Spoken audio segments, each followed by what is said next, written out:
Olá, prezados estudantes do segundo ano.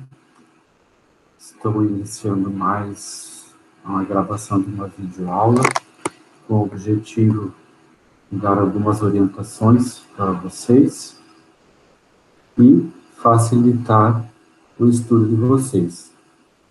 Espero que todos estejam bem. E a aula será sobre a segunda geração romântica. Tem como principal característica a idealização, a paixão e a morte. O tema da aula se refere ao capítulo 3 do livro didático. O capítulo inicia na página 40. Para quem está fazendo atividades impressas ou para quem quiser conhecer mais sobre o assunto, pode olhar nesse capítulo. O capítulo ele tem vários exemplos de poemas que ilustram os conceitos tratados aqui. E também o capítulo está bem resumido, uma linguagem que eu considero fácil e acessível. E mesmo vocês não tendo estudado tanto com profundidade as escolas literárias no ano passado, mas dá para entender porque essa linguagem realmente é acessível. A segunda geração romântica, ela acontece no Brasil principalmente no período que corresponde a 1853 até 1869, né? E a gente vai ver algumas das características desse período. Então, para começar, a segunda geração romântica ela é marcada por uma postura de exagero sentimental, e por isso ela é bastante bem marcada e ela se torna inconfundível em relação às outras duas gerações. Ela é inspirada principalmente por escritores ingleses. Destaco dois nomes aí, Byron e Shelley, tanto que em alguns períodos ela fica conhecida como byronismo. Tá? Os representantes dessa geração, eles liam uma poesia que exaltava os sentimentos encantadores e cativantes, mas ao mesmo tempo apresentava o poeta como um sujeito isolado da sociedade, que era incompreendido pela sociedade por defender valores morais e éticos que eram contrários aos interesses econômicos da burguesia, que era a classe dominante que estava ascendendo ao poder na época. Então, três coisas são importantes aí nesse movimento: o subjetivismo, o individualismo e o ultrarromanticismo. Então, qual era o projeto literário dos ultrarromânticos? Então, era uma idealização absoluta, né, e o interesse por duas ideias essencialmente românticas, que é o amor e a morte. E definem o projeto literário da segunda geração do romantismo a partir dessas duas características. Né? A vivência do amor, mas ao mesmo tempo esse amor que provoca ilusões e que a morte se torna a melhor saída. Então, desenvolve-se no ultrarromantismo o gosto pelo gótico, pelo sombrio, pelo sobrenatural, pelo macabro e tudo que envolve essa realidade incerta, a realidade de incertezas. E aí, quais são os temas que são tratados nos poemas, né, nas obras literárias desse período? A dúvida, que ninguém tinha certeza de nada, o tédio, a orgia, a morte, a infância, o medo do amor, o sofrimento, a loucura e o satanismo. Eles não são exclusivos, tá? Não são só esses temas, mas esses são os predominantes e são os mais encontrados nos poemas desse período. Então, o que eles têm, esses temas, como características principais? Então, tem um exagero sentimental, né? Uma das primeiras coisas que aparecem. Aí tem um desajuste social, uma evasão, né? Uma fuga, o escapismo, né? Que é a fuga da realidade. uma visão bem pessimista da realidade, a solidão, culto à natureza sombria, uma atração pelo mistério e a idealização da mulher virginal, ou seja, a mulher tinha que ser pura. Isso mostra também, assim, em relação à mulher, uma certa característica da cultura machista que predomina até os nossos dias, né? E essa questão desses sentimentos, desses temas, né, dessas características, eu não vejo grande diferença do que se vivencia hoje, né? Vamos voltar para o slide anterior. Então, dúvida, tédio, orgia, morte, etc. É tudo que nos assusta hoje também, né? Pela realidade que a gente vive. E essa questão também do pessimismo, acho que a gente está vivendo isso novamente, muito forte, né? Um pouco desse desespero, desse desajuste social, desse medo que nos angustia. Então vejo que as coisas elas se repetem, embora as escolas literárias elas recebam nomes a partir de uma determinada época, mas vejo que o sentimento das pessoas eles se repetem. E esse período também foi considerado o mal do século, justamente porque era marcado pela angústia, né, pelo desajuste social que eu já falei, pela frustração, pelo tédio, pela depressão, pela loucura, um comportamento autodestrutivo, uso de ópio, haxixe e absinto, que eram as drogas na época, e a morte era vista como solução, né, como fim de todo sofrimento. Então vejam que é uma literatura marcada por um período incerto, que é exatamente o que eu acabei de falar. É o incerto que estamos vivendo hoje. E hoje vivemos cercados de angústia, né? Vivemos cercados de desajuste social, que lutas sociais, problemas, conflitos de todos os tipos, e isso provoca em nós uma frustração, né? Ao mesmo tempo, provoca uma angústia e um tédio, né? A gente se revolta com aquilo que a gente está vivendo, porque a gente não consegue ver uma solução para os problemas. E era bem isso que os escritores da época percebiam na sociedade, né? E eles não conseguiam encontrar uma solução para os problemas. E aí esse comportamento, às vezes, autodestrutivo. E nós temos que ter cuidado com isso, né, porque a gente precisa ter sempre forças para enfrentar os desafios da vida, né?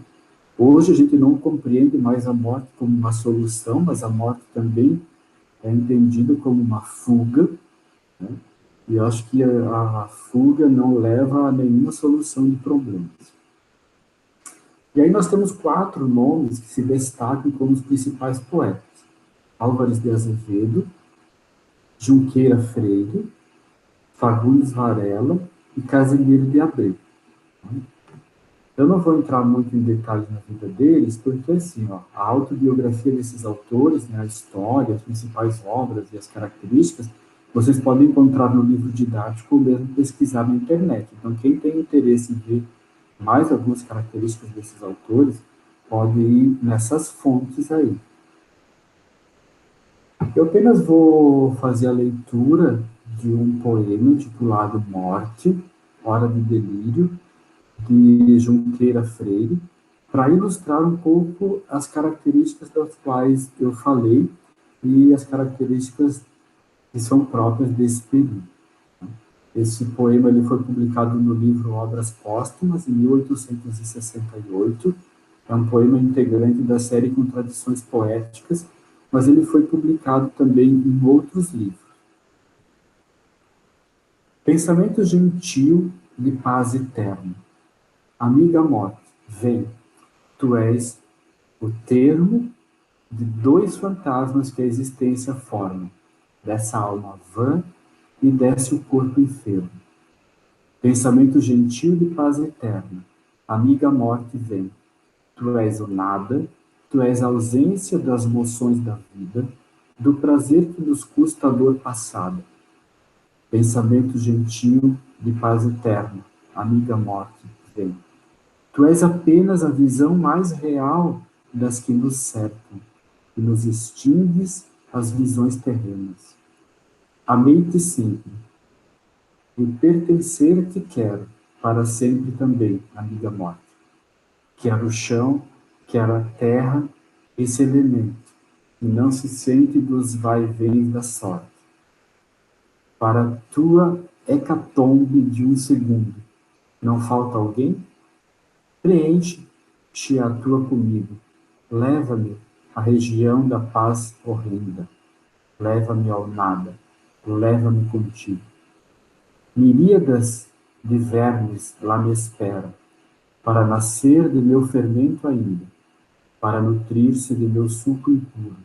Talvez me esperem uma plaquinha linda. Vermes que sobre podridões refervem. Plantinha que a raiz meus ossos ferra. Em vós, minha alma e sentimento e corpo irão em partes agregar-se à terra. E depois, nada mais. Já não há tempo, nem vida, nem sentir, nem dor, nem gosto. Agora o nada, essa real tão bela, só nas terrenas vísceras do posto. Então vejam que eles tratavam da morte como sendo algo positivo. Eu não sei se nós temos a mesma visão hoje da morte, se poderíamos dizer que hoje a gente caracterizaria a morte dessa forma, né? Vocês já pensaram sobre a morte?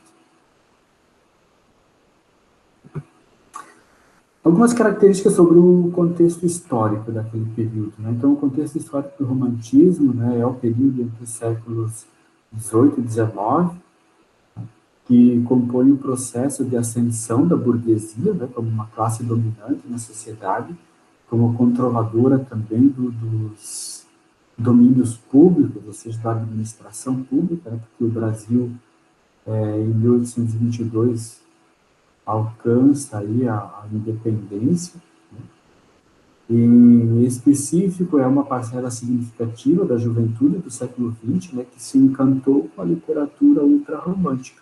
Por quê? Porque eles se identificavam, né, com uma consonância. A consonância é uma identificação, né, de sentimentos e perspectivas da vida entre os jovens da época e as personagens retratadas nos romances e nas novelas românticas, né? Então, os jovens cultivavam esse exagero sentimental, esse egocentrismo, essa idealização da mulher, o pessimismo diante da existência, né, e a vontade de fugir, que são as marcas da ficção do período, né, quanto da própria vida dos jovens dessa época. Mais algumas questões do contexto histórico, em breve um resumo e também finalizando, né,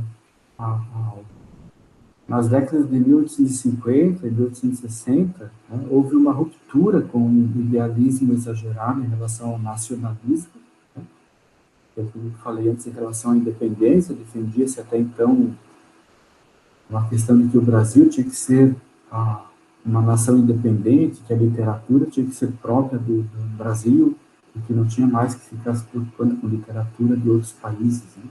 O que levou à doação, né, por parte dos autores desse período, de uma postura exageradamente pessimista, né, diante da vida. E aí, uma forma era de fugir dos problemas sociais da época, era criar uma realidade de ficção, né, voltada mais para os sentimentos, por isso o maldição.